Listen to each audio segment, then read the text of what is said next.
Entropy আসলে কি? এই বিশ্বব্রহ্মাণ্ড শৃঙ্খলা থেকে ক্রমশ বিশৃঙ্খলার দিকে এগিয়ে চলেছে, অর্থাৎ ইউনিভার্সের এনট্রপি বাড়ছে। Entropy is a measure of randomness. কিন্তু এনট্রপিকে এইভাবে প্রকাশ করলে এনট্রপির গভীরতা বোঝা যায় না। এনট্রপির গভীরে রয়েছে সম্ভাবনা, অর্থাৎ প্রবাবিলিটি। একটা এক্সাম্পলের সাহায্যে বিষয়টা বলি। এক ড্রপ কালার জলে ফেললে কালারটা জলের ভেতর ছড়িয়ে পড়ে। উল্টোটা কখনো হয় না কেন? যখন কালারের ড্রপটা জাস্ট জলের মধ্যে ফেলা হয়েছিল তখন কালারের মলিকিউলসগুলো জোটবদ্ধ অবস্থায় ছিল, কিন্তু জলের মধ্যে ফেলার সাথে সাথে তারা তাদের থাকার নতুন নতুন অনেক জায়গা পেল।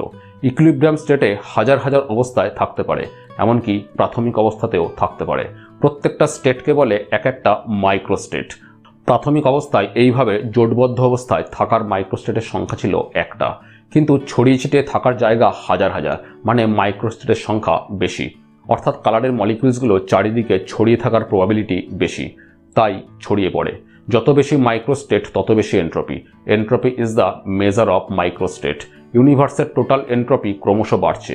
যে ডিরেকশনে ইউনিভার্সের টোটাল এনট্রপি বাড়ে সেই ডিরেকশনেই সময় প্রবাহিত হয়।